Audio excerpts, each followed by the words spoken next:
Beer with Buffy is a retro analytical love roast of Buffy the Vampire Slayer. If you'd like to support our show financially, you can find us on patreon.com/beerwithbuffy. Don't forget to review us on iTunes if you like what you hear. I was told you were coming. The competition is a beautiful thing. We're Slayer's girlfriend, the chosen two. Why should we let him take all the fun? Gosh, I'm feeling chipper. Who's for a root beer? Jeez. I don't like vampires. You take a stand and say they're not good. They're like a cat on you. It's fucking fantastic. I love that sound. The ice cream bar is this way. Ladies and gentlemen, it is that time again for the Beer with the Buffy. Welcome to Beer with Buffy. I'm Josh. I'm Rex.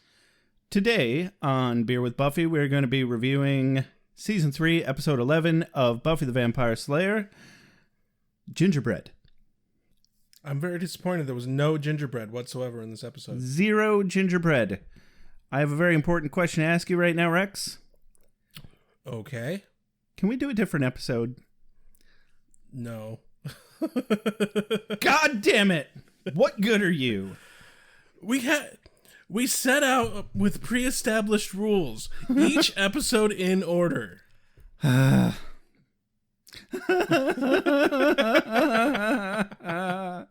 need an adult. I hate to be the one to tell you this. You're an adult. Yeah. You are your own adult. There's no adults in this room.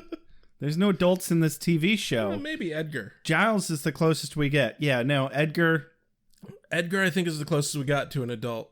I'm pretty sure Edgar is coaxing me to do irresponsible things. Yeah. He's a manipulator like that. Peer pressure is not cool, Edgar. It's not peer pressure. He's not your peer. He's a cat. I don't want any of your catnip, okay? All right, just a little bit if it'll shut you up. Oh my God. All right, here on Beer with Buffy, it is time for some silly voices, some bad English accents, interrupting Rex with as much nonsense as possible. But first, spoiler free, I just finished watching Game of Thrones. You did? I did. The whole thing? The whole thing. So feel free to weigh in on this if you feel so inclined. I just want to make a shout out and a little note to all the Game of Thrones fans who hated the ending. Stop your fucking belly aching. Okay, there's a couple of legitimate... gripes is too strong of a word, but I'm just going to go with the word gripes. There are some legitimate gripes about the ending. That's fine. I get that, but you're wrong and I hate you. Yeah. Anybody who's demanding that they change the ending, shut your fucking cake holes. The number one thing about it that irritates me is it's like, what? Did you guys expect a fucking happy ending? Yeah. No, nobody gets what they want. It's not Game of Thrones. It's not a happy fucking TV show. Have you been watching any of it ever? Yeah. No, I have my qualms with the last season, but sure. No, it's not supposed to be a happy ending. It makes for great conversations talking to people, and that's great. There's not a lot of TV shows that you can say that about. Not as much anymore. Yeah. So what if you'd gotten exactly what you wanted? You sit there and go, oh, that sure was cool how that ended with the fucking Disney ending. Yeah. Zippity-doo-dah. Let's all sit and masturbate. Rule number one of any sort of art ever is if you are a consumer of the art, you do not know what you actually want. Right? Well, and that's the other thing is even if the ending had been as painfully shitty as people led me to believe, because I wasn't keeping up with it, I was woefully behind. But the way this movement popped up demanding that they change the ending, I was like, man, they must have really royally fucked something up. But even let's say they did royally fuck something up, which they didn't, you have zero right. You have negative right to demand that anybody change a goddamn thing. How much money did you invest in this show getting made? None? Shut your fucking cake hole. Besides that, the ending of Dexter was way worse. Oh, than yeah. this. And it still wasn't that fucking bad. Right. The ending of Dexter had way more disservice to the character that they have built than anything they had in this. Yeah, whereas Game of Thrones, they did not disservice anybody, I do not think. I don't think so. I agree with you. I completely agree with you. And I'm so glad I can finally fucking talk to you about this. Yeah. Because I've been wanting to bitch about this whole petition thing for a while. Excellent. I'm glad we're on the same page there. Now, back to our regularly scheduled Buffy podcast. Oh? What do you recommend, Rex? A mom synopsis. You recommend a mom synopsis? Yes. That's crazy talk. Joshua! What are you doing, Joshua? Are you sitting there quietly in your personal bubble, enjoying your own personal space? Usually. Well, I was hoping that I could just invade that personal space. Well, you see, there's this thing about personal space. It's personal space, and it's generally not meant to be invaded under any circumstances. Even, like, there's no providing permission. You simply respect that it's personal space, and then you stay over there, and you don't invade it. Okay, but I figured that it's your personal space, which means it's my personal space. We're seriously having this conversation. This tracks to too many people that I know. Well, what's yours is mine, and what's mine is mine. So I'm just going to go ahead and invade your personal space. So, business as usual. What's going on with Buffy the Vampire Slayer, Joshua? Oh, and also you should wipe front to back. Front to back. Oh my god.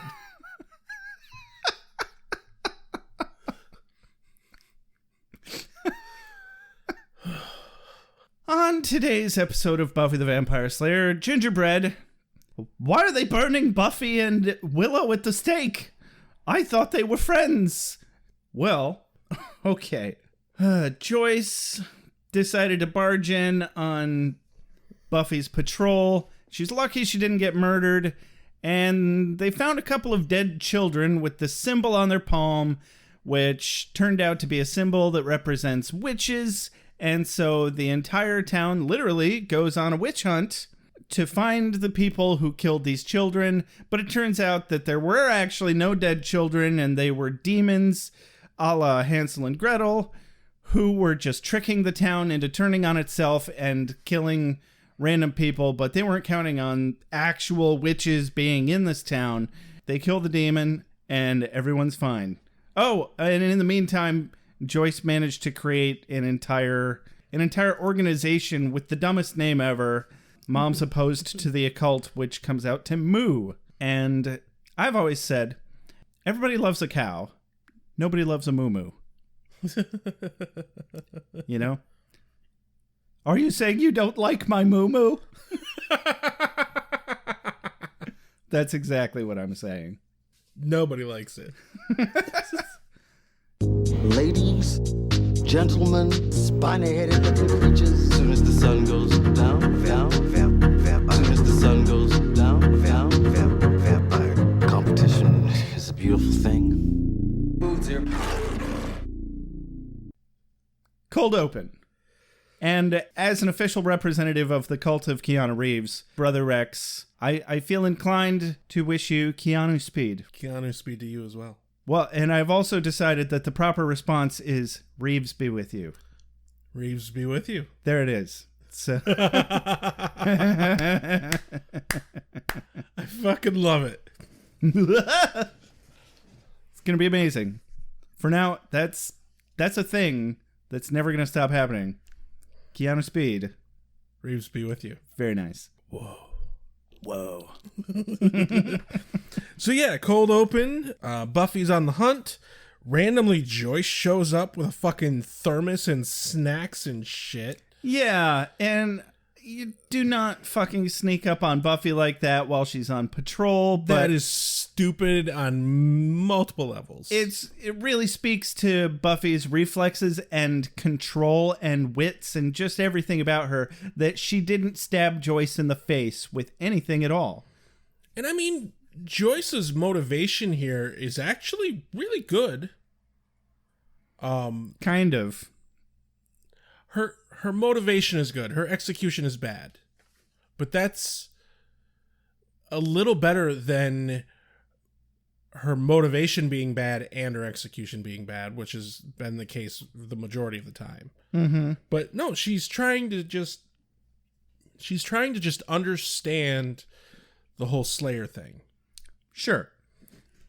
But I think the moment Buffy says, slaying is kind of an alone thing, is the moment she should have respected that and backed off, but she didn't. And that's what bothered me. And that's how we got our fantastic mom synopsis today. Right. You're welcome. Because obviously at this exact moment when it gets dangerous, a vamp shows up. It's always so much easier to do a good mom synopsis when Joyce has pissed me off. Right? I fucking bet. What's Joyce doing that I can relate to way too much? Way too much. So a vamp shows up and attacks. Obviously, Buffy fights it, chases it, tells Joyce to sit still and don't go anywhere. And Joyce is all trying to be helpful while Buffy's fighting the vampire. And I'm like, oh my God, stop. Yeah. Please stop. Just stop helping, Joyce. She Stop recognizes the vampire, which comes up in one quick comment later in the episode, and that's it. She doesn't stay where Buffy told her to stay. She wanders off and comes across a fucking playground. Specifically the merry-go-round portion of the playground. Yeah, and there's 2 dead kids. 2 dead kids, yeah. 2 dead kids, yeah. I was just trying to make up a song about it. No, don't. The happy song. You can't have a happy song about dead kids. 2 dead kids. We could sell this to Nickelodeon. It's like a fucking Saturday morning cartoon jingle shit. Exactly.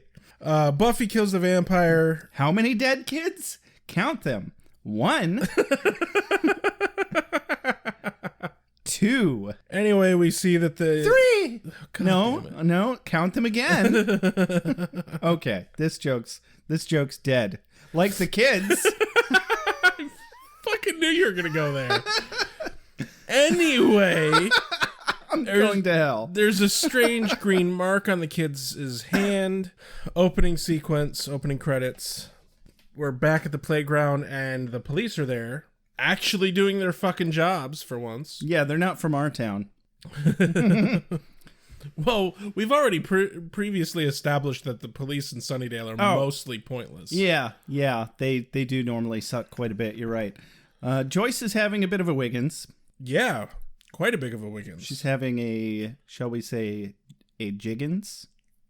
Oh, God, no. No. Too soon? It has nothing to do with how soon. It's just bad. Too much? Quite. Poor? Yes, poor. Tasteless. Awful. Your joke is bad and you should feel bad. I do. Thank you.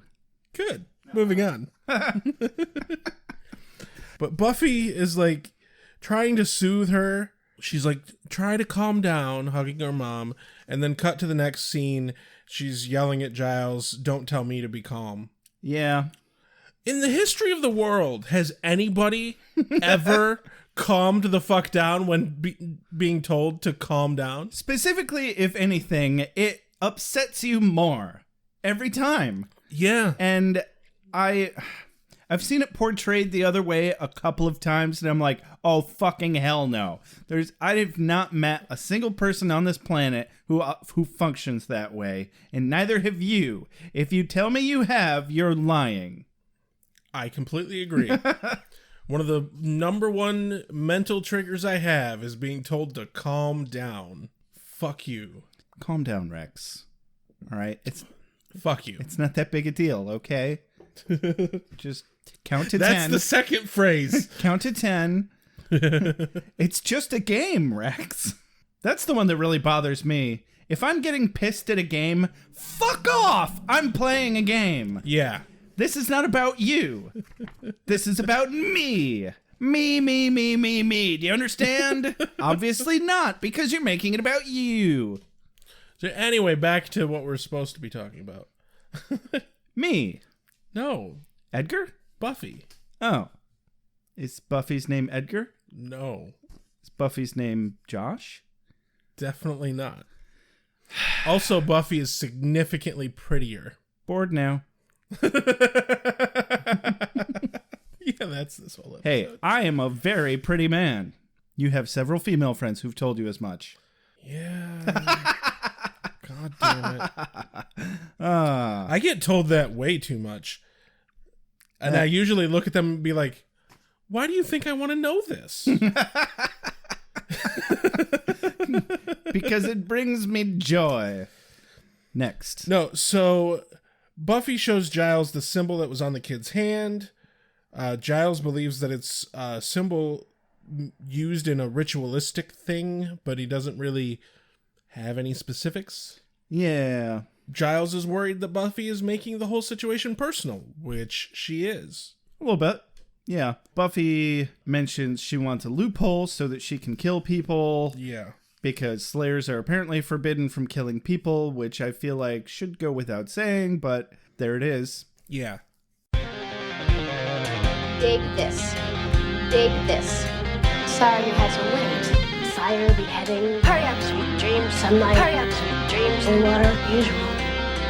Oh yeah, I hit him. With what? A desk. Beer with Buffy would like to announce a t-shirt contest. A free t-shirt contest. Till August 31st, midnight Eastern Time. If you submitted an iTunes review, take a screenshot of you submitting the iTunes review and email that screenshot to us. You'll be entered in a drawing for the t-shirt. Full contest rules will be on our Patreon. Like you guys. It's totally a contest. So, cut to the cafeteria, right? Yep. Cut to the food line of the cafeteria where Oz and Xander have the best conversation. Man, their rapport is staggering. Xander looks over to Oz and says, "So, a burrito?" Oz replies with, "This is a burrito." Xander replies with, "Damn straight." Yeah, he dropped the D word He did. on primetime television. Such a riveting conversation, gentlemen. Riveting. Riveting. Bring the chocolate sauce. Oh, they go and meet Willow, and apparently Amy's in this episode. Yeah, she looks a bit different. Yeah. She decided to go with the goth look. You know, she picked a direction and she went with it. Kudos.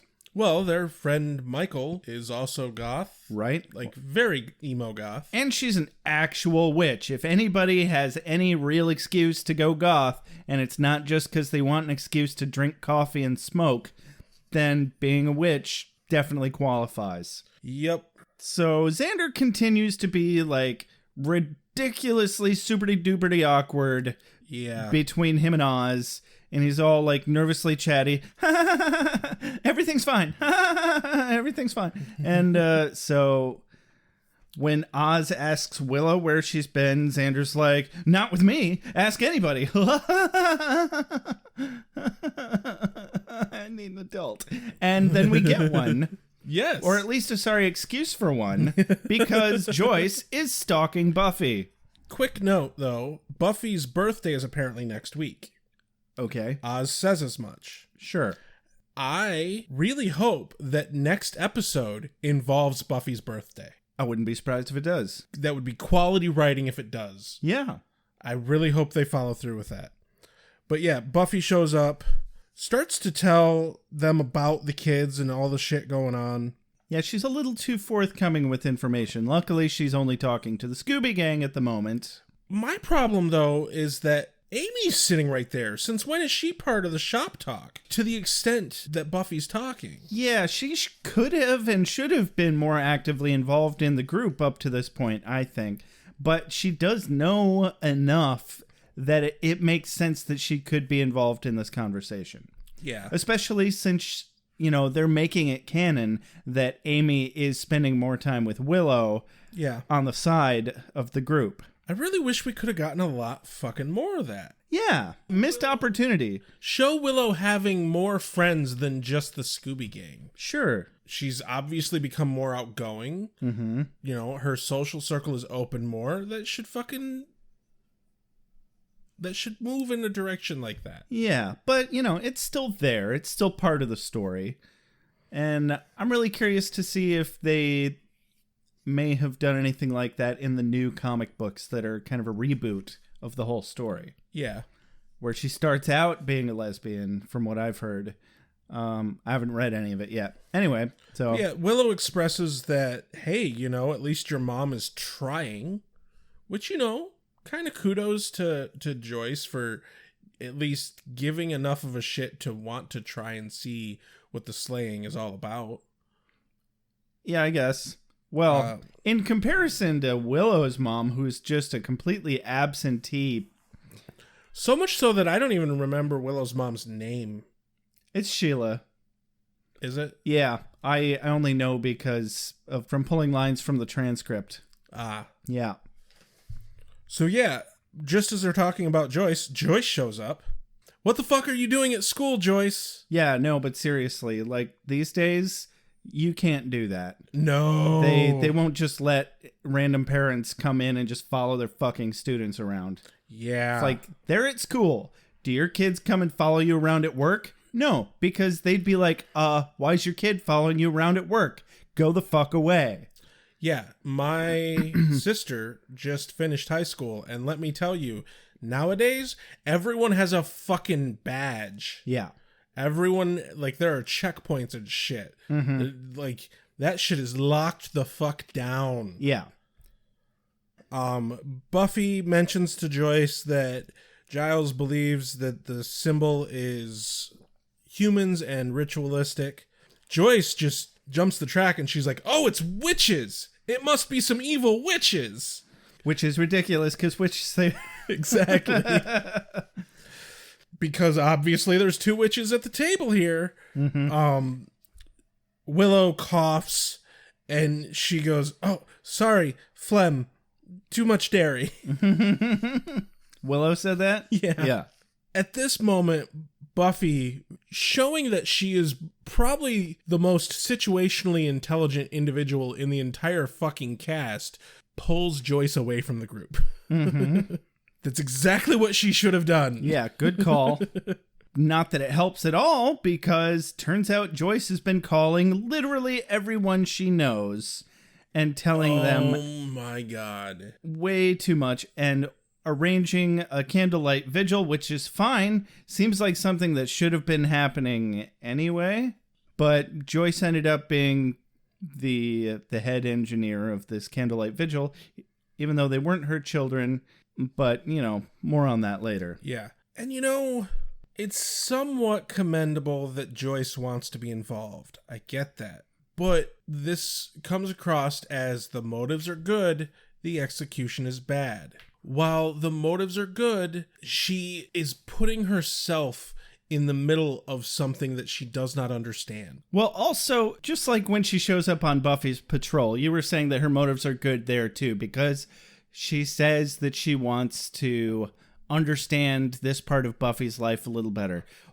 I don't feel like her actual motives are good. I feel like her motives look good superficially, but I feel like they are very selfish in origin. For instance, in this case, I don't feel like her motives for wanting to solve the mystery of these children's death and bring the killers to justice, I think it's because of her personal trauma at seeing the dead body of a child.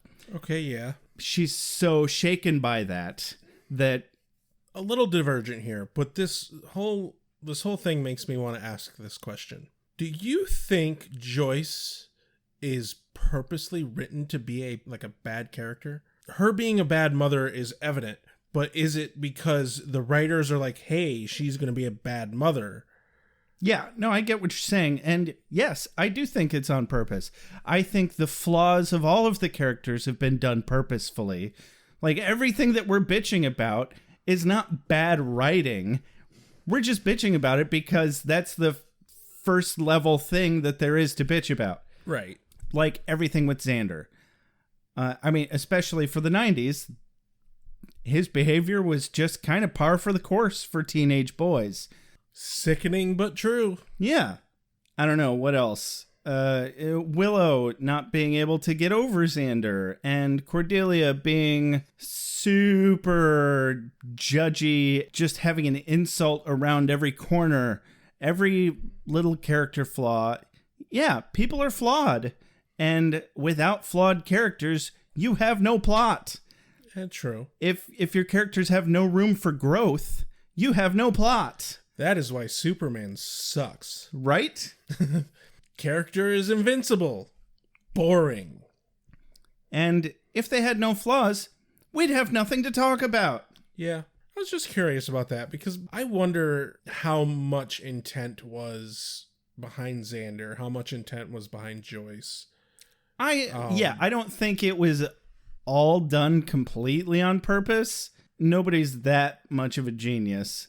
I think both Xander and Joyce's flaws were a sign of the times. Judging by the way they wrote Sheila, and just the way that I do my mom synopsis, some of these writers had shitty parents, and this is just what they know. You write what you know. That is true. That is very, very true. And I don't think they're trying to portray her necessarily as good or bad, but as real. Okay. Satisfactory answer. Yeah. I just love the family circus. That EJ. Moist towel. That EJ. Longer than you can imagine. Everyone's a winner. Never have the chance. Everyone's a winner. That's sunshine and roses to me. It really is. Moving on to the vigil. Yes. Boy, they didn't waste any fucking time here. There's a lot of fucking people at the vigil. Apparently, Joyce is established in the fucking community. Right. Christ. What the fuck?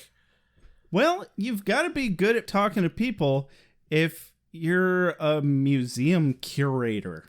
I guess, yeah. Yeah. How big is the museum, though? I don't remember if there's an episode about that, but I really hope they get a little more into Joyce's job before they kill her off.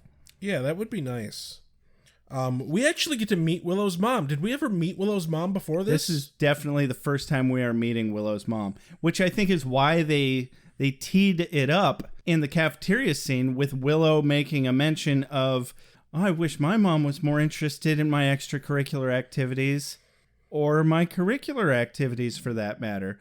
And, you know, as we brought up at least a season ago, do we ever see Xander or Willow's parents ever? Like, they mention them a couple of times. And I didn't remember actually seeing Willow's mom at all. I was fucking surprised that she showed up in this episode. Yeah, ditto. I honestly thought we would go the entire series without seeing either of their parents. I did like how Willow's mom sees Willow and she's like, "Oh, you cut your hair." Yeah. She says, yeah, back in August. That was when the season started, by the way. Right, because they line up with the school year. Yep, and I looked up the date of Buffy's birthday, which is January 19th. So that, like, it's in January that this happened. So it's been 5 months since Willow cut her hair that her mom did not fucking notice. Well, and as we're about to see, it seems like Sheila is really caught up in herself and her own shit and is more concerned with the psychological academics of child rearing than actual child rearing. There was one question I wanted to get out of the way before we get too far away from it and being completely irrelevant. Back to Joyce's motivation. I just wanted to add on to this a little bit. I think that she's being selfish and she's interested in this case of the dead children because of her personal trauma at witnessing the dead bodies at the scene of the crime. And I just wanted to back that up a little bit with posing the question, do you think she'd have gone nearly as far with this, demons notwithstanding, if she had only heard about it and not been there and saw the bodies? I could see her setting up a vigil. Yeah. Beyond that, no. No, I don't think she'd have even done the vigil. I think she'd have gone, thoughts and prayers. That sure does suck. God, there are a few phrases that make me just cringe. Yeah. It's like when she told Buffy that she can't drive because she doesn't need to worry about whether or not Buffy's driving off to Chicago. She's putting her own inability to control her own emotions on Buffy. And that's not even about limiting Buffy's options as much as it is about making sure that Buffy can't fucking go anywhere. Yeah, it's all about control. Yeah, no, I think Joyce is just a fucking, not just a bad mom. I think she's a bad person, and she's selfish and a narcissist. Which, you know, it kind of makes some sense with having gone through a divorce and everything. She's latched on to the one and only thing she had. Mm-hmm. You know, granted, she has friends and has settled into a new town and everything, but for a short window after her divorce with her husband, she, you know, all she had was Buffy, and Buffy was a bad kid, so she really had to buckle down and be that stern fucking parent. Yeah. And, you know, it's just grown into something so much more compounded and worse. Yeah. But just to wrap that up, I don't think it makes her a bad character. It makes her an engaging character, even though infuriating. We're not saying that this is bad writing. Right. It's good writing. Anyway, back to the vigil scene. Yeah. Giles shows up. This is the first interaction that Joyce and Giles have had since they fucked. Since the Band Candy episode, yeah. And that just makes me laugh because they're both super fucking awkward about it. Giles more than Joyce, which surprised me a little bit. Right? And they're having just as much of an awkward interaction as Xander was with Oz. Right. And Willow's mom is like, did you hear the rumor? And Giles is like, there's a rumor about us? Referring to him and Joyce. And of course, he's just being completely paranoid because, you know, that's what you do when you feel guilty about something. Yep. And so Sheila's like, there's a rumor going around about people calling themselves witches being responsible for this brutal crime. And I was like, are they holding up cue cards behind the camera? The way she read that was so pathetic. Not the best actor. God, I hope we never see her again. I don't think we do.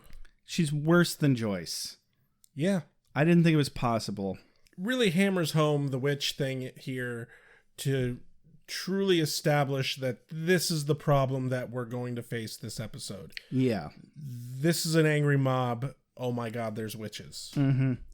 And so they kind of sort of establish that Sheila is some kind of author, or at least she does some sort of writing. I think it sounds like she works as a professor. Sounds like she's a psychologist. Or that. Oh, yeah, because she mentioned having written an article. It was something about the study of the rise of mysticism among teens. Yep. And she was shocked at the statistical blabbity-blab. Mayor interrupts and gives a speech. And his speech is actually pretty decent. He towed the line, you know, for a political figure. Right. But then Joyce speaks. Dear God. And she does lay down some good, solid fucking truth, though. She's like, no, fuck this town. This town is not a good place. People fucking die all the fucking time. And what the fuck is up with this? This is bullshit. Yeah, open your eyes, people. You're all sheeple. Yeah. And Buffy and Giles are standing back like, oh, fuck. Yeah. Joyce does not understand the first rule of Slayer Club. Right? At all. The first rule of Slayer Club is you don't talk about Slayer Club. The second rule of Slayer Club is you also do not fucking talk about Slayer Club. But specifically, she says the line, this isn't our town anymore. It belongs to the monsters and the witches and the slayers. Yeah. What What? the fuck was that about? The fuck, Joyce? Buffy, you made some bad choices. You just might have to live with some consequences. This isn't over. If I have to, I'll go all the way to the mayor. Way to fucking... What the fuck? Demonize your own daughter in front of an angry mob. Luckily, I guess, the rest of the fucking angry mob doesn't know that she's specifically demonizing her own daughter. Yeah, how the fuck do they even... The willful choice to ignore. Yeah. That's too weird. I'm going to go over here now. This is a thing normal people fucking do. If something is beyond your scope of what you can actually handle, you block it out. You ignore it. Of reckoning? Yeah. I reckon that's not a nin. It's a reckoning. But it's the same thing that everyone knows, especially in Sunnydale High, everyone knows that Buffy's a badass, and everyone knows she has been through some shit, but no one talks about it. There's all sorts of, throughout the entire fucking series, little subtle nods towards it. There's even one later in this episode where it's like, no, nobody talks about her and what she does, but everyone fucking knows. Everyone fucking knows. Yeah. And everyone knows that Sunnydale is a fucking cesspool, demon-filled hellhole. And yet they stay. Yeah. It's weird.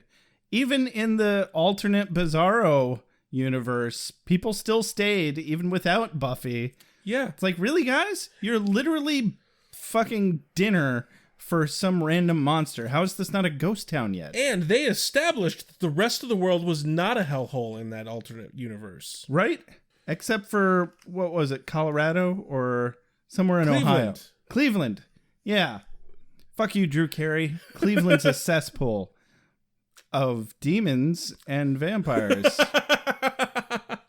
Not of people at all. So cut to the cut to this scene that turns out to be in either Willow or Amy's room, or it could have been in Kenny's room. What was his name? Michael. Michael. I'm sorry, Kenny. Could have been Michael's room. It's one of their rooms. So we see some dark hooded cloaked figures, and they're burning shit in a skull. And then we realize that it's Willow and Amy and Michael. Yep. And for just a second there, I was like, holy shit, is this episode going to be the plot of Hot Fuzz? I was like, are they going to make... Oh, that would have been amazing. Is Joyce going to be the Simon Pegg character? Because she's the one, leading the charge against the cultists. But no. I do want to take a moment to say, if you've not seen Hot Fuzz, what the fuck are you doing with your life? Yeah, solid movie. To this day, definitely. Also, it's kind of sort of a spiritual trilogy with, what is it, World's End? Oh, yeah, and Shaun of the Dead. It is. No, I know. But anyway, that would have been a much better direction to take this episode, I thought. Yes, than much where they more did interesting. take it. But we notice in this ritual that they're using the symbol that was on the children's hands. Yeah, so we're like, oh no, is Willow a bad guy? Okay, not till season 6, all right? Nope, not till season 6. Deal with it. But we get introduced to this new character. It's the next day at school. He's emo goth kid Michael. Uh-huh. He's at his locker with Amy. He sure is. Rando jock C, I'm labeling him, shows up to bully Michael. He's slamming him against the lockers, and Amy sticks up for Michael, and she's like, oh, what if I step in? And he's like, what, you trying to threaten me or something? And then the camera angle is looking at Michael and the jock with Amy standing behind him along the side of the locker, and in the far background, just enough to have her head pop in, Buffy sticks her head in the frame, looks at the jock with this expression of, you want to wrestle? Well, and I thought it was pretty pathetic how he was, hard air quotes here, roughing up Michael. Yeah. I was like, are you trying to turn him on? What's going on here? All right. So immediately the jock backs down because, like I said before, everyone actually knows that Buffy's a badass and you don't fuck with her. Yes. Well established in this episode. People are not stupid about Buffy. Michael and Amy go off to class. Buffy ends up running into Cordy. Giles happens to just be there. Yeah, he witnesses this whole conversation.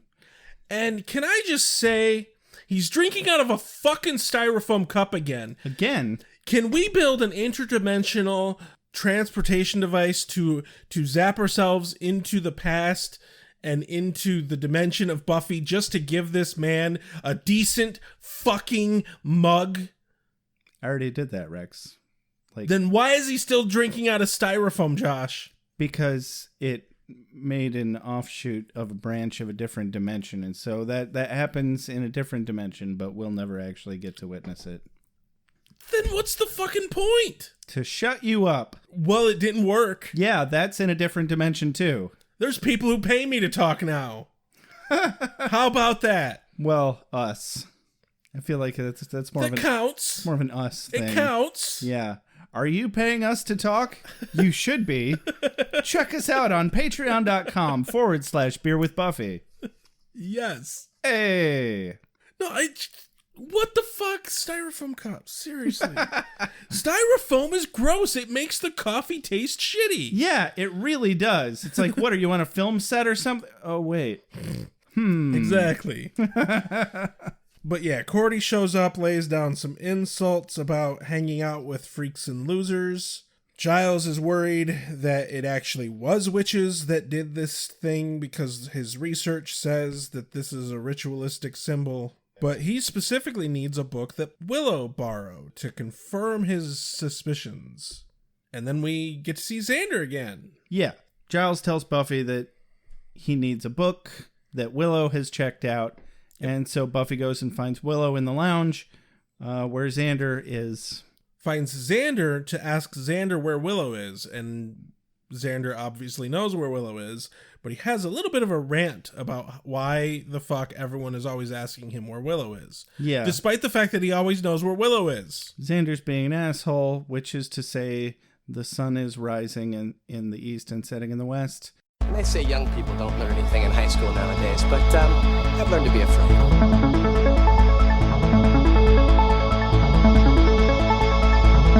So what was the story about that alligator? He says, is a man not innocent until proven guilty? Buffy says, you are guilty. You got illicit smoochies. You got to pay the price. Every bit of that line, I fucking love it. So it bothered me because his argument is basically, it's in the past.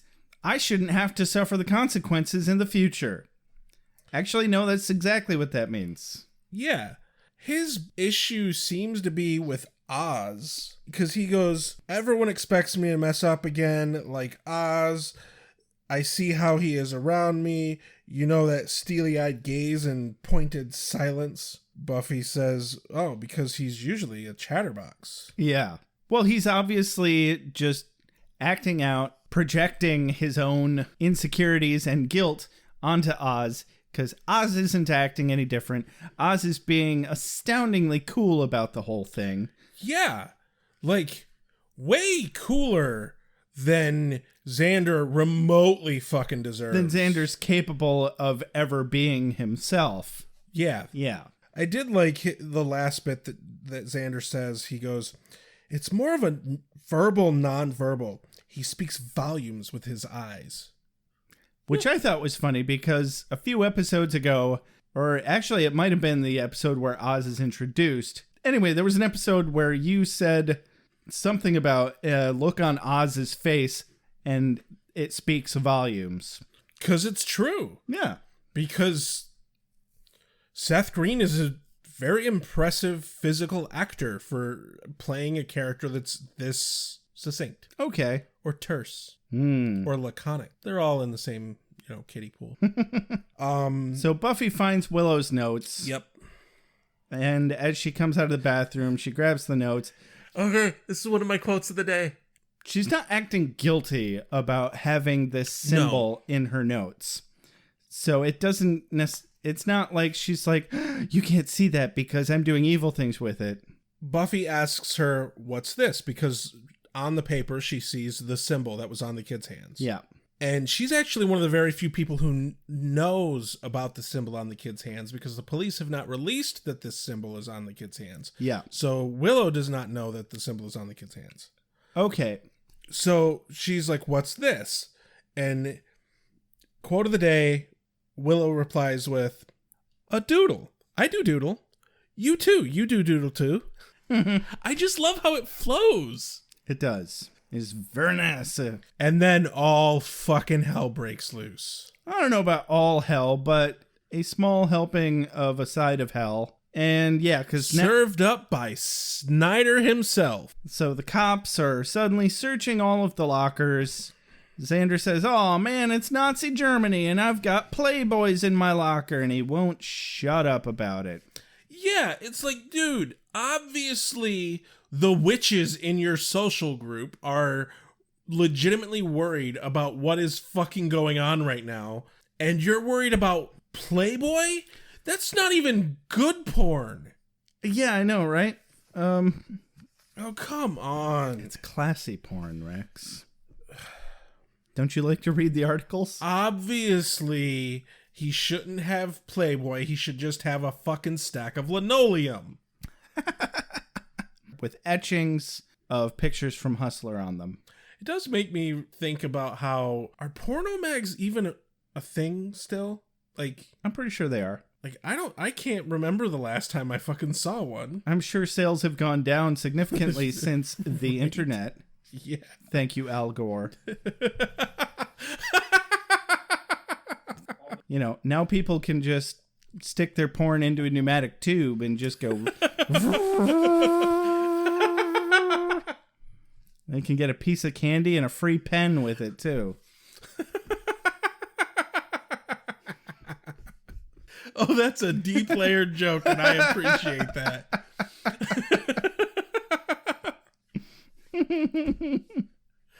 Oh, that's excellent. Snyder gets to boast all hardcore about how gleefully he is getting to search lockers. Yeah, I thought his little speech here was kind of dumb. It was. Like, extra dumb, even for Snyder. Really? Yeah. The students aren't even supposed to be here when this is happening. It's not like they said, all students report to the locker hallway as we search your lockers. Everybody just kind of scattered and watched it happen anyway. And Snyder says, I think I'm going to seize this opportunity to be a little dickbag. And he's like... I just want to say, if Snyder was any larger of a person, he would be a big dickbag. Yeah. He is as big of a dickbag as his small stature can possibly contain. Which I think really qualifies him as a medium dickbag. Him being a medium dickbag is very impressive. For his size. Yes. Absolutely. I'm not even going to say his line. It's not important. Then, Odo, of course, runs in and he's like, "You didn't find me in my locker. We're just going to have to continue this game of hide and seek tomorrow." Oh, Odo. I think Odo would be very dismayed at how the law enforcement is being applied here. Well, I guarantee it. But that's not what this slasher fan fiction is about, okay? Right. This is about Snyder and Odo doing it. All right? Okay, moving on. I'll find something to hide and seek in you. There it is. Is it my penis? Oh, yes. Oh, God. There it is. All right. Stop. Amy. I'm just going to stop trying to be subtle about it. Hey, Odo. I'd like to elicit some gay sex with you. How does that sound? I don't know. Will you be putting it in my anus?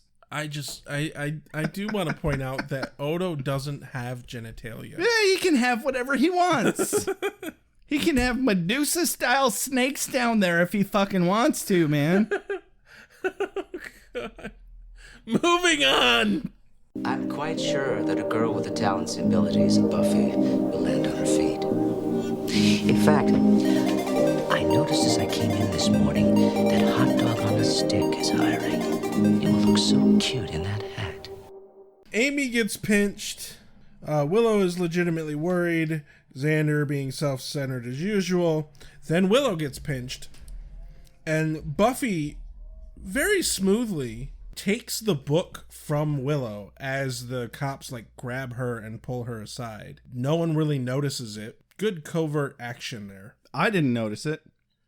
And then cut to the library, which is being ransacked as well. Yeah. And Giles is very upset, as you'd expect. As he should be. Okay. Yeah, quote of the day from Giles here.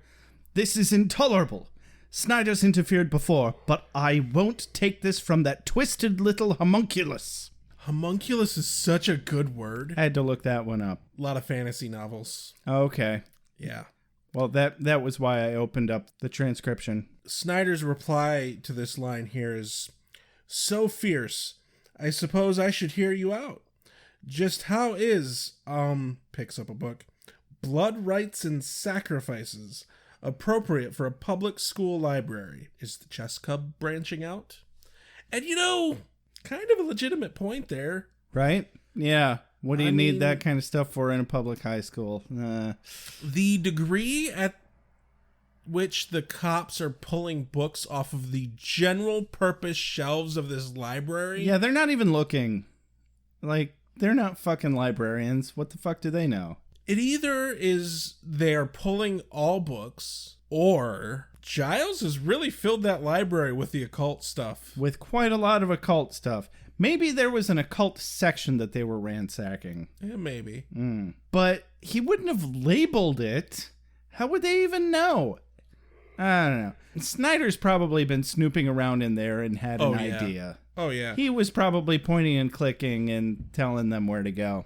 But the true gold of the whole fucking scene is the very last line from Snyder. Lift a finger against me and you'll have to answer to Moo.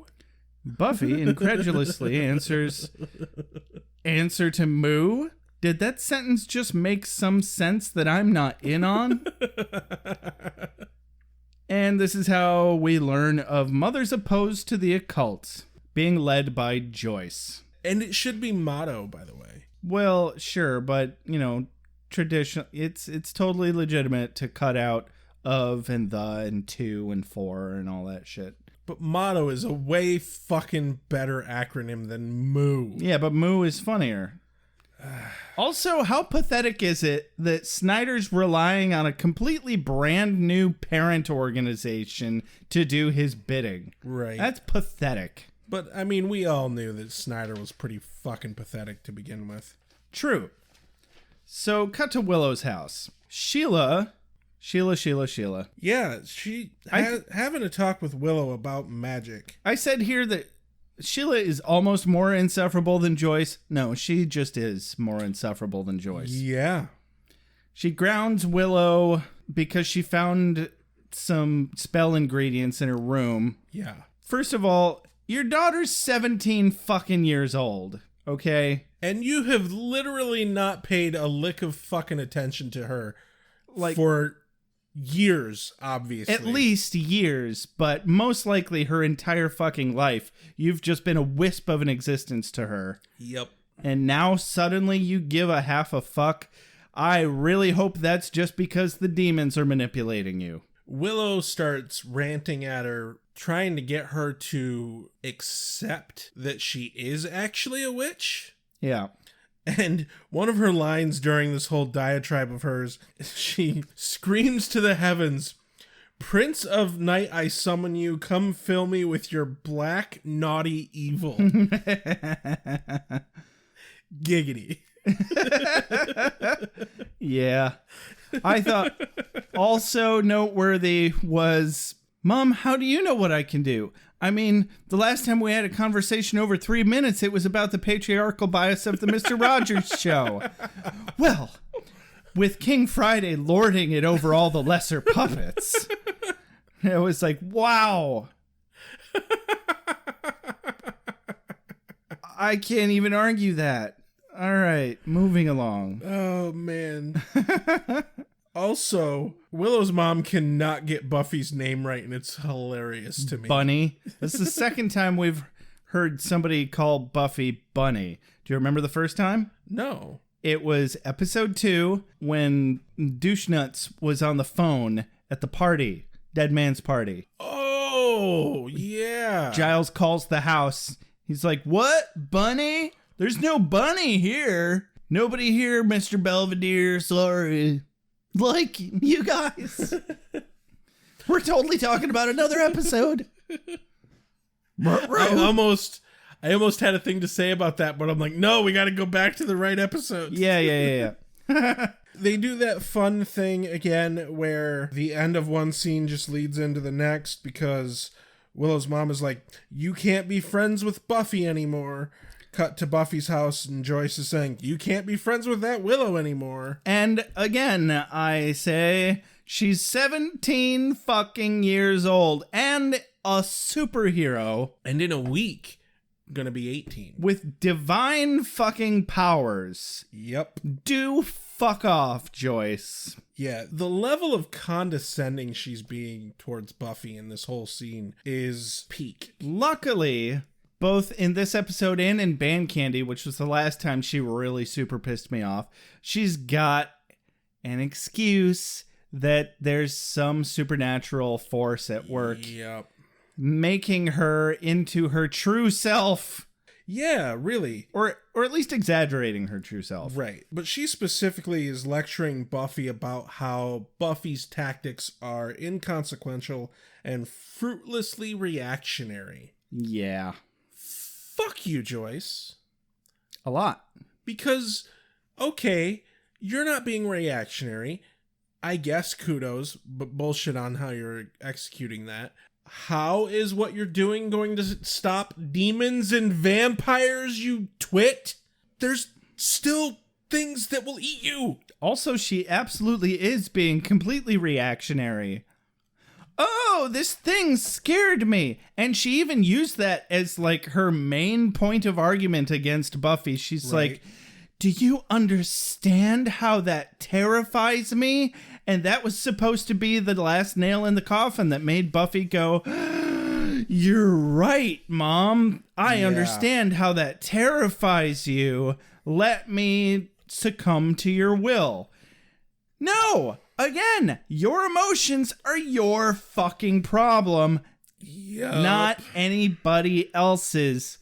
Buffy has shit to do. And so Buffy is like, oh, fuck you, I'm going on patrol. And she fucks right off. She does. And then this is when we see that Joyce is seeing and listening to the two dead kids. Yeah, Elmer and Jalila here. Now, I gotta mention this, the boy. Elmer. Yes, Elmer. I just made those up. I know. Okay. Have you seen the Kazoo Kid meme?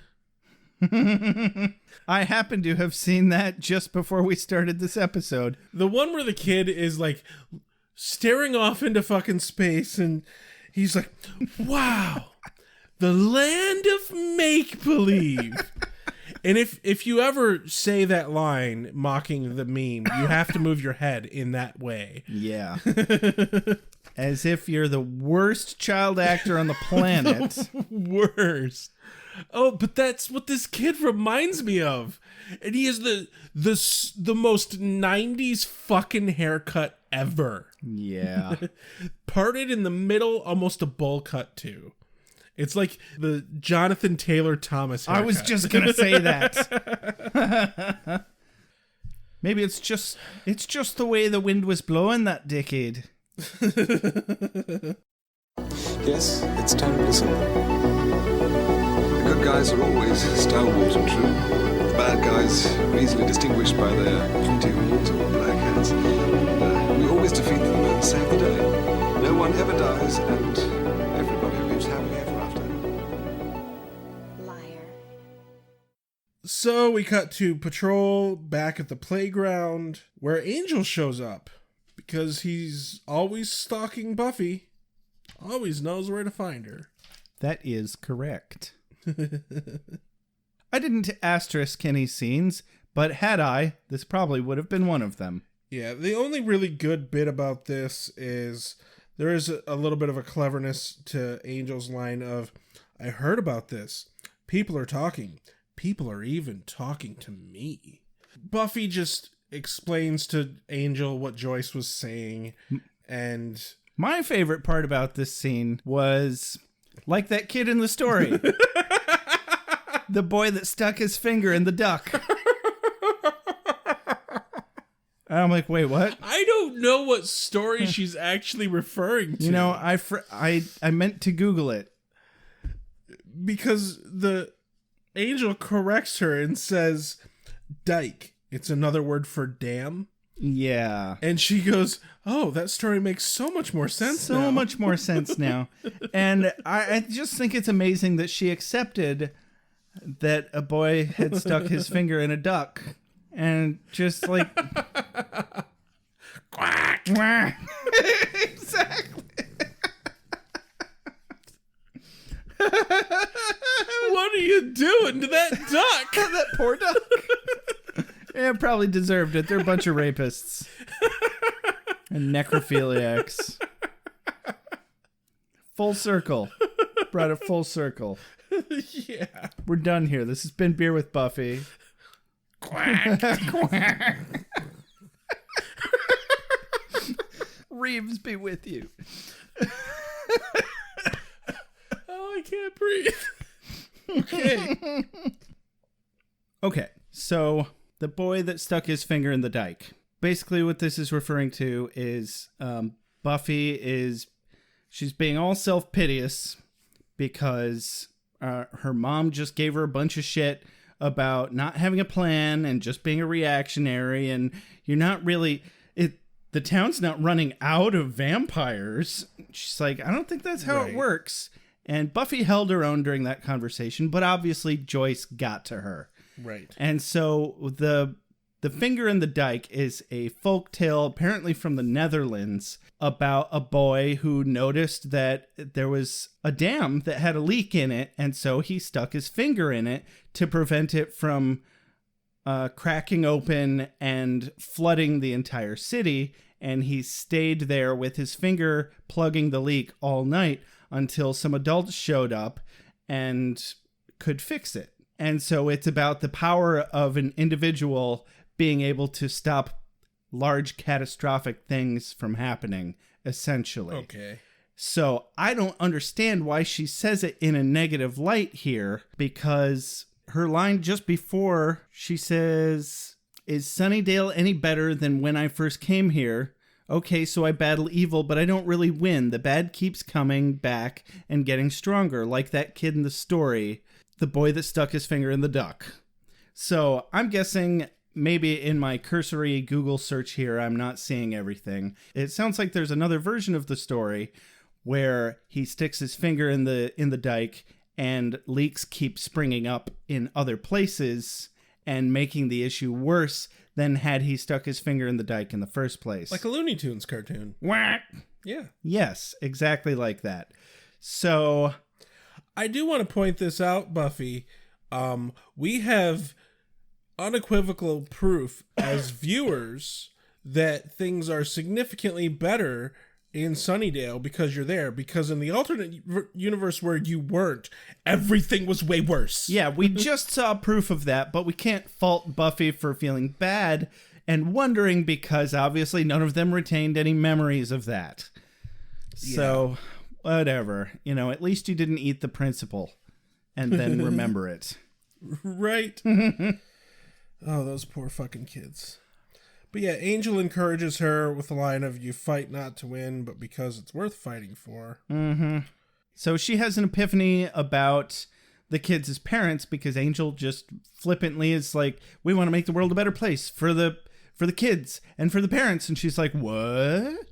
Wait just a gall darn second. Yep. And cut to the library where we get another excellent fucking quote from Giles. Oh, yeah. So Giles is yelling at the computer and he's like, session interrupted. Who said you could interrupt, you stupid, useless fad? No, I said fad, and I'll say it again. Buffy busts in without Kool-Aid or knocking down any walls. Yeah, very disappointing. It's very disappointing. And she demands details on the kids, pointing out that nobody has a goddamn clue who these fucking kids are. And no one even knows where the fuck they got the photos for the kids. Right? It's super weird. It's a bit weird. And so this is the scene where they figure it out. They link up with Willow over the net. They find multiple dead kids, the same kids every 50 years, dating back to 1649. Yeah. Now, I find it hard to believe that they were able to get a hold of Willow through the internet with a dial-up connection while her laptop was closed, but okay, whatever. Well, they did previously establish that Oz does know his shit with computers as well. Yeah, I suppose. They probably had some sort of protocol set up, and she was probably ready for it. Yeah. But also, holy shit. Willow has a pretty swanky fucking laptop for 1998. Damn. Yes, she does. Like, holy... No, that shit was expensive. Oh, this is technically 1999 now because it's January. Oh, you're right. You're right. 1999. That shit was expensive back then. Oh, yeah. It still fucking is, but even more so back then. Willow gets busted. Her mom comes in, as apparently you pointed out. She pulls the phone cord. Yep. Giles hypothesizes that there are some who believe that fairy tales are real, mm-hmm. and they believe that these kids are Hansel and Gretel. Or at least quite possibly the real-life origin point of the stories about Right. Hansel and Gretel. Right. And therefore we might as well call them Hansel and Gretel. Or as they made a very clear point of pronouncing it, Hansel and Gretel. Even Xander was like, Hansel and Gretel? Why, yes, Xander, Hansel and Gretel. Not a single person at any point said Hansel, like the Midwestern tool bags we are. Yeah, I always heard it as Hansel. Hansel and Gretel. No, they said Hansel the whole episode. Maybe we're Hansel? fucking... Maybe we're wrong, or maybe they're Californians. I'll Hansel your Gretel. Oh shit, that sounds right. Right? Yeah. Fuck! Does it make you want to play some foosball, Rex? It has been a long time since I've played foosball. Hansel der Foosball. We should figure out what kind of deal this is. I mean, is it a gathering, a shindig, or a hootenanny? Well, gathering is brie, mellow song stylings. Shindig, dip, less mellow song stylings, perhaps a large amount of malt beverage. And hootenanny, well, it's chock full of hoot, just a little bit of nanny. This is when Michael, emo goth kid, busts into the room. Buffy's like, Michael, you stay here. And Giles tells him to hide in his office. And this is the last time we ever fucking see him again. Michael? Yeah. Oh, he probably gets sucked into like an orb or a trophy. Why would Giles ever think twice about it? Maybe Giles likes to eat young boys for dinner occasionally. Haven't had long pork in years. Oh, God. This is when Willow's mom kidnaps Willow.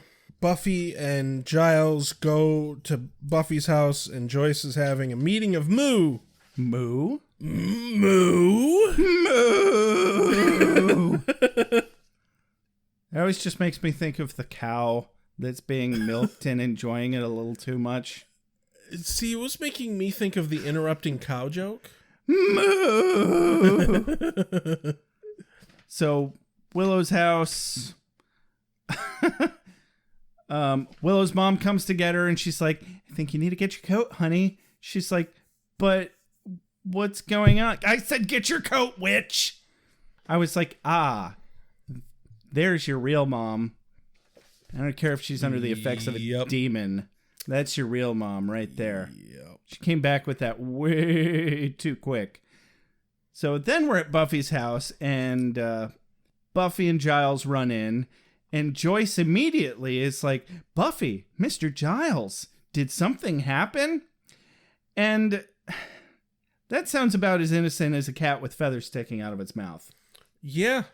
Coming out of Joyce. Yeah, she's like, Mr. Giles, did something go wrong? I don't know anything that could have possibly gone wrong, but did it? Oh no! Or how effective would chloroform be on Buffy? I mean, she needs oxygen just like everybody else. Maybe chloroform is her kryptonite. Well, also, chloroform does not fucking work like that. Oh, I'm fully aware. From all accounts I've heard, not that I would know. By everything I know, that the general use at which we see chloroform used in film would actually fucking kill people. Yeah? Yeah, chloroform is toxic. Sure.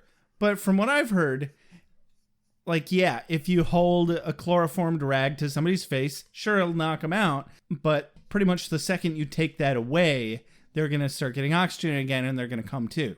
They might be a little groggy, but it's not going to keep them out for any length of time. I don't know. That I don't know. That's all I've heard. I haven't heard anything about it killing them, but that's possible too. But in her kind of dazed state as she's going unconscious, Buffy sees the two kids. Yeah. And confirms truly that Joyce has been seeing the two kids. So do you think she wouldn't have been able to see them had she not been chloroformed? I don't know. It seems like the kids definitely only show themselves selectively to people that they want to manipulate. And it seems like they were there when Buffy was having that conversation with Joyce. Right. I think maybe that is the case. That's what I read from this scene. Yeah. I don't know. It's wishy-washy as fuck. Yep. Real quick cut to Willow's. Xander and Oz bust in at Willow's. They're all gone. They see signs of a struggle. They fuck off again. Yep. And then we're at the school where Willow, Buffy, and Amy are tied to stakes, surrounded by piles of books. They're not at the school. They're at City Hall. Oh, is that City Hall? It's City Hall. The whole thing is at City Hall. Okay, so they're at the City Hall. Willow, Buffy, and Amy are tied to stakes, surrounded by piles of books. Yeah, and Giles an angry ain't getting mob those with torches. Yeah, Giles ain't getting those books back. No, those poor fucking books.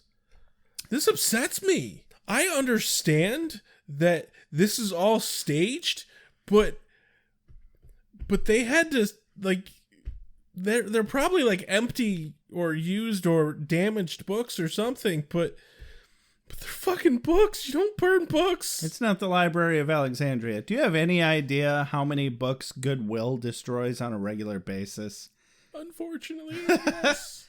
Truckloads. It makes me sad. Truckloads.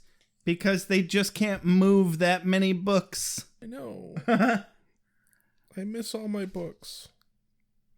You have plenty of books. Shut up. No! No, I don't. It's not the Library of Alexandria. You'll be fine. There's no such thing as too many books. There's only such thing as not enough bookshelves. If you move often enough, there is such a thing as too many books. Fine, I'll just stop moving. I think both of us have hit that point, frankly.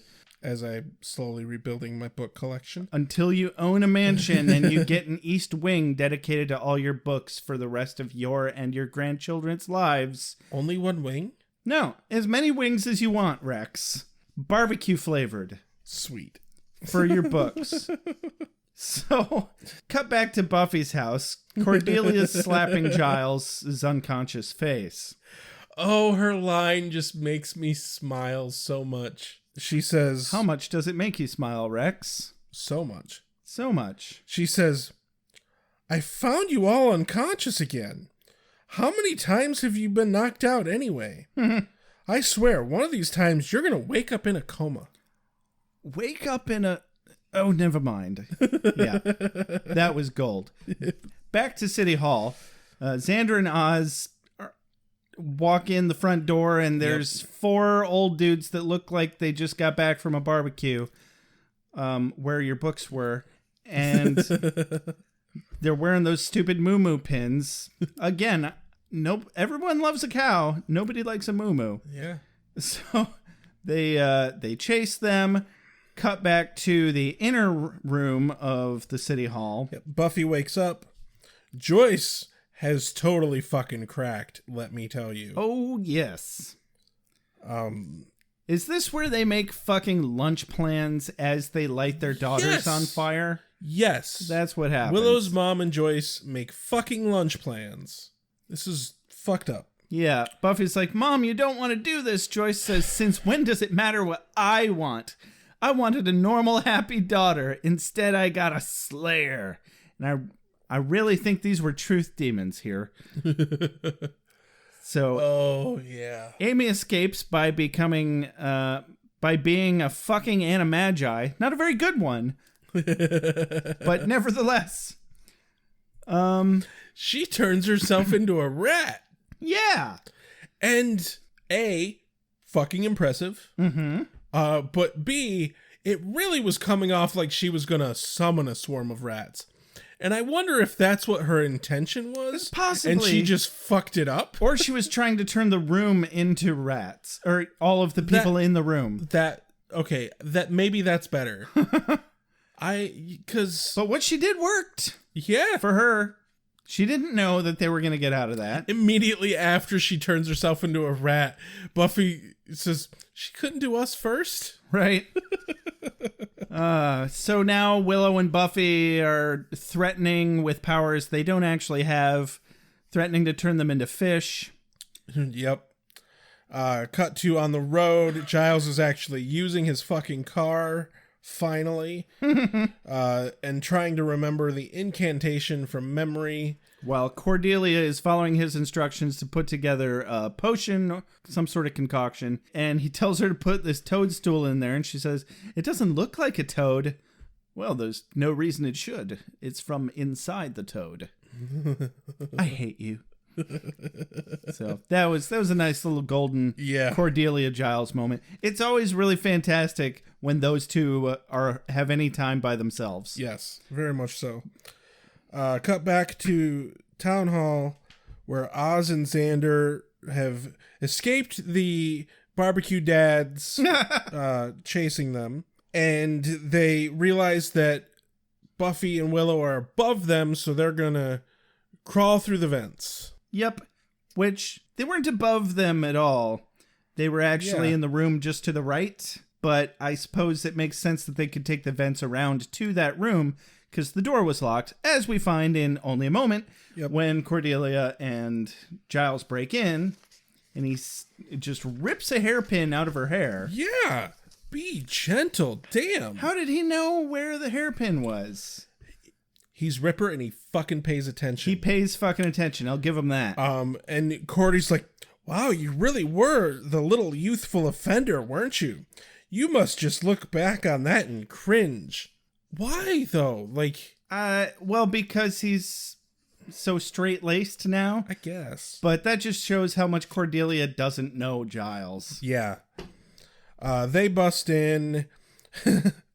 Cordy grabs the fire hose and starts to spray people down. And Buffy's like, no, Cordy, the fire. Put out the fire. Oh, the fire.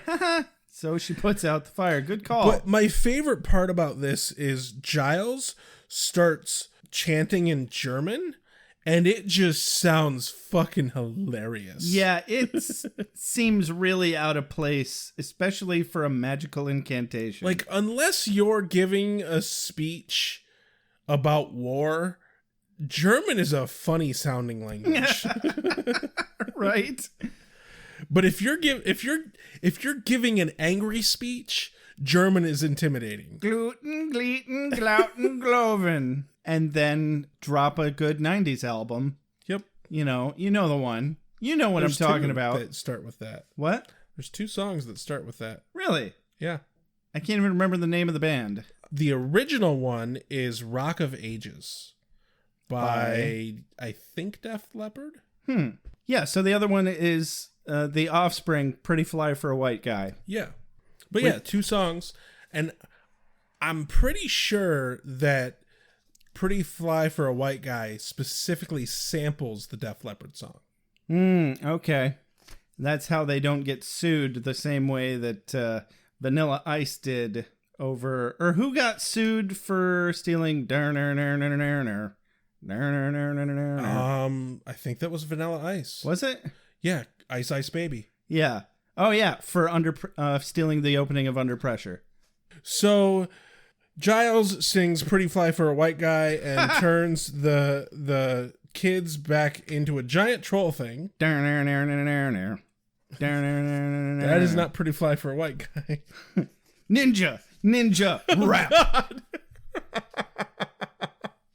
Go ninja, Go ninja, go! Go ninja, go ninja, go! Oh, we didn't grow up in the 90s at all. That's the second time we've done that on this podcast. Is it? Yes. Fuck.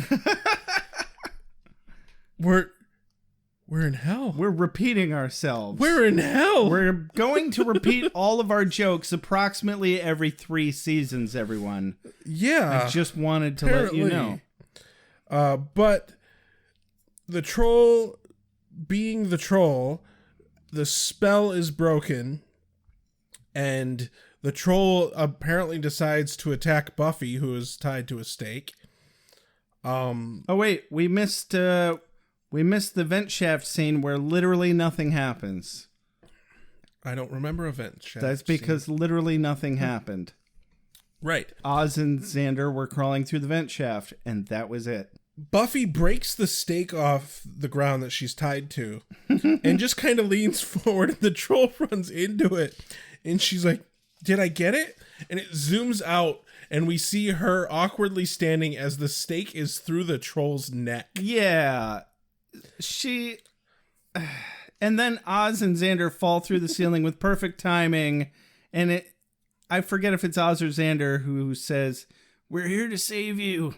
Cut to Willow's room for the wrap up. Yep, where they're casting a spell in hopes of turning Amy the rat into Amy the human.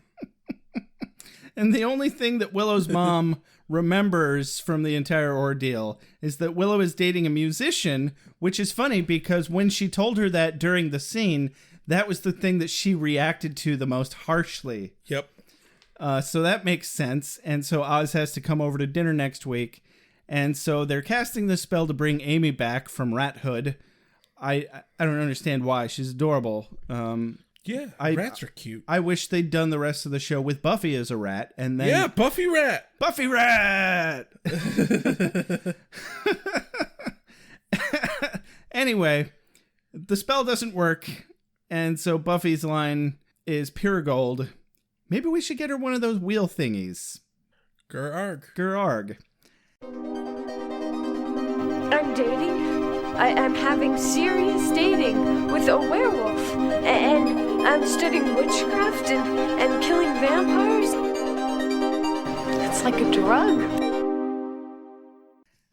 So, Josh, how'd you feel about this episode? Well, Josh, I thought there were exactly 2 entertaining parts of this episode, and we literally just talked about them. How'd you feel about this episode, Rex? Yeah, there's about 2 entertaining parts of this episode. Yeah. Amy Rat needing a wheel thingy, and Oz and Xander falling through the ceiling and having literally nothing to do, contributing towards the end of the problem. Although any inclusion of Giles and his technophobia is always gold. Yeah, okay. So that I'll give that a half a point, and also another half a point just for the car ride between Giles and Cordelia. Yeah. So altogether, 3 entertaining parts of this episode. Everything else was shite. Total fucking shite. Complete shite. Not worth the time of day, really. Yeah. Yeah. Literally the only thing story-wise that seems to have happened in this episode that actually matters in the long-termness of the show is Amy turning into a rat. I'll take your word for it. I vaguely recall some stuff, but not with enough clarity to have anything to say about it right now. So what's your quote of the day? My quote of the day was, Oz and Xander crash through the ceiling. We're here to save you. I am sticking with my first quote. A doodle. I do doodle. You too. You do doodle too. Wait, no. There might have been something. What does Giles say to the computer? Oh, wait. No. Okay. Here's my new quote of the day. It's like that boy who stuck his finger in the duck. Because that's funny. That's just funny.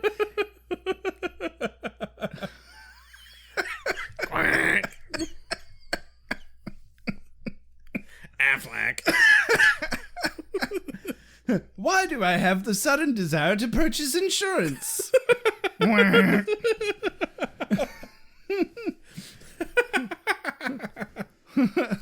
don't know, Brian.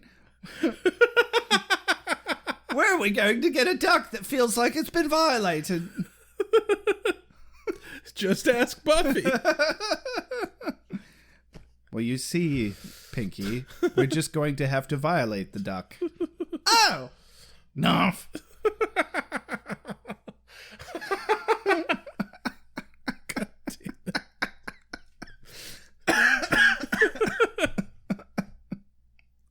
I gotta recollect my train of thought here. Yeah, it's your closing. So I'm aware. I'm just... Whenever you're ready.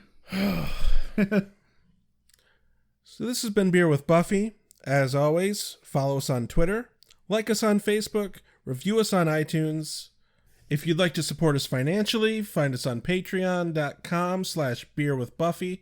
You can always email us at beerwithbuffy@gmail.com and leave us a voicemail at 269-743-0783. As always, thanks for the music to Benjamin Alexander and Reggie Page. This has been Beer with Buffy. I'm Rex. I'm Josh. Have a good night. Keanu Speed, Rex. Reeves be with you. You are the slave of life. I make allowances for your years, but I expect a certain amount of responsibility, and instead of which you enslave yourself to this cult. You don't like the color?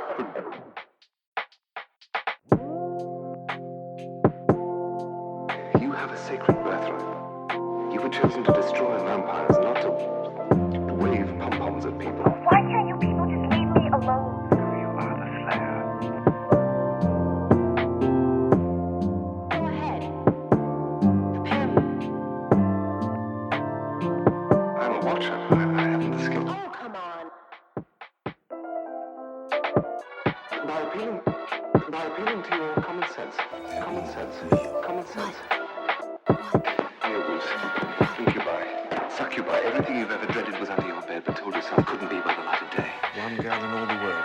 Common sense. One gal in all the Common world. sense. It was a bit, British, wasn't it?